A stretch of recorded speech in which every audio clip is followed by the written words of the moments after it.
Hello CC of Middleburg Tutors. This is going to be your tutorial for Fine Arts for week 15. We are back in our Great Artist book and we're going to be on page 16 to be studying Angelico. We're going to be somewhat following the guide here, but veering away from that a tiny bit because it calls for a foil project, which we are doing in week 14. So we're going to do something just a little bit different. The focus for Angelico is that we're wanting to try to portray a piece of artwork that has the halo around people's heads to show their goodness or holiness. That's one thing that Angelico was famous for. He was also famous for using real gold in his artwork, especially on that halo. Now, of course, we cannot use real gold. We don't have the resources to do that, so we are going to use paint for that. So we're loosely following some of the stuff that's in here as far as making sure that we're bringing out the gold and silver highlights. We are doing the halo around the head for showing the goodness, and we are using a tempera paint to go over everything. So definitely read through your guide because it does give you a lot of great information, especially the background on Angelico. But this is really going to be your tutorial for what the project is going to look like for that day. So our finished project, I'm going to kind of hold it up here, hopefully you guys can see it. This is going to be a picture of the Madonna with child.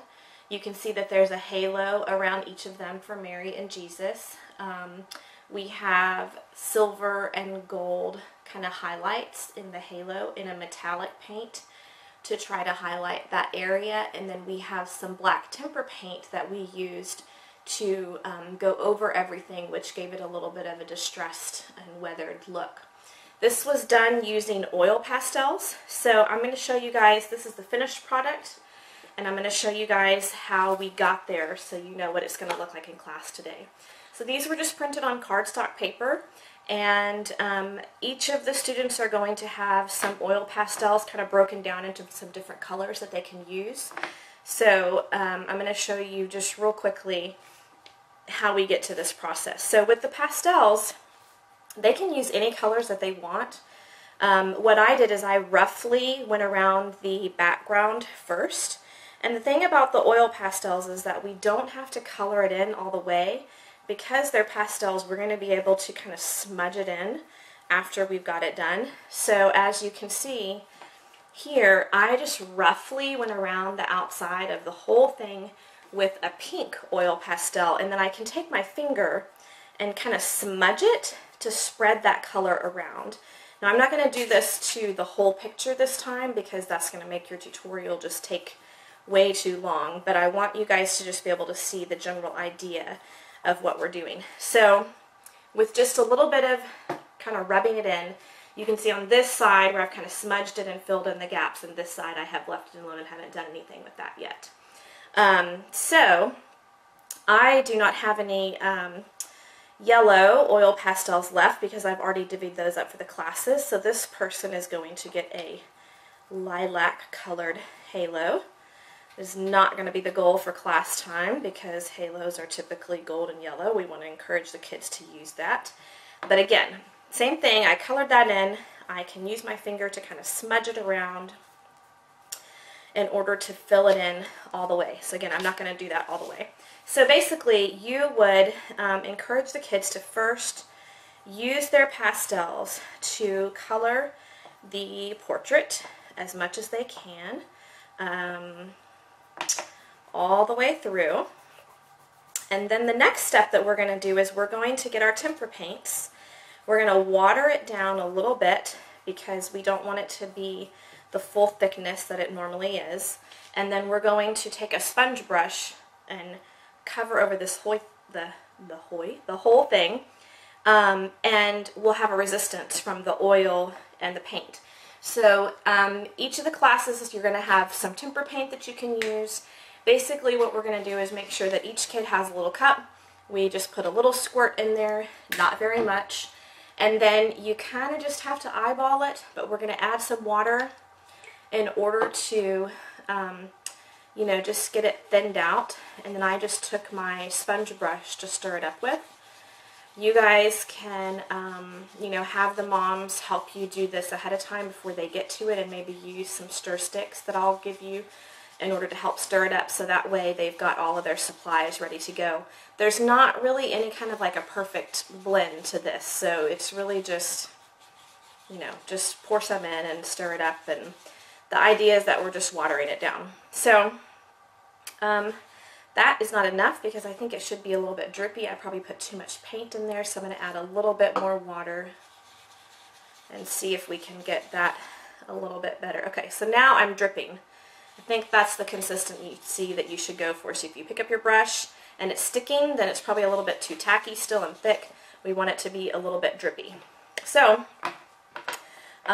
real easily, they're just going to take their brush that has the tempera paint on it and literally just stroke over everything that they did with the oils, all the way over. Get some more if you need to. You know, depending on how much they decide to go crazy with this is how distressed and weathered the picture will actually look.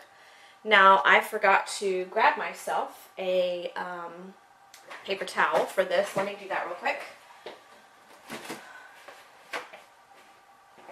Okay, so after we have the paints on here, we want to just kind of blot it to help soak up some of the leftovers, and it will dry pretty quickly.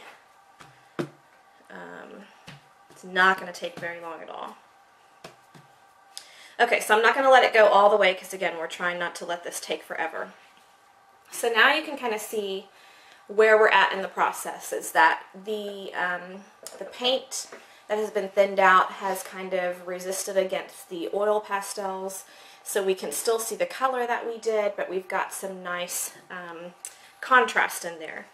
So after that step, once you let that dry just a tiny bit, the next thing is that we're going to make sure that each of our kids have just a little drop of gold metallic paint and silver metallic paint. So we'll make sure that we have at our little table stations a cup for the tempera paint for you to water down, and a plate that has the silver metallic paint and the gold metallic paint. So all I've done is just put a drop of each of those on a plate for them, and we're going to use Q-tips to add the lines that we have on our finished product here. We're going to add those now to our halos. So whatever way that you want to do it, I used the silver to kind of dress it up with lines first, and then I added gold tips to it. They can do whatever they want. They can alternate the colors. Again, this is their piece. We're not trying to create a masterpiece again. We're just trying to replicate a technique and educate them a little bit about what was important about this artist. So that's the silver that I have gone and just done some lines on all those halos. And then I'm going to add just a dab of gold to the end of each one. This is really, really simple. And again, they can really do as much or as little as they want. If time allows and they have paint left, they can add some more of this metallic really anywhere else on the painting that they want to in order to dress it up and make it their own. But this is the way that we have done ours. Okay, so again, this doesn't really look like the original that I showed you guys because I didn't do all the oil pastels on it. I didn't give it as much time in between to dry, but you can get the idea. So oil pastels first, and then smudge that all in to fill it all in. Then we'll do our watered down tempera paints with the sponge brushes, and then go back with our Q-tips to add all of the details. And that's going to be their completed artwork for Angelica.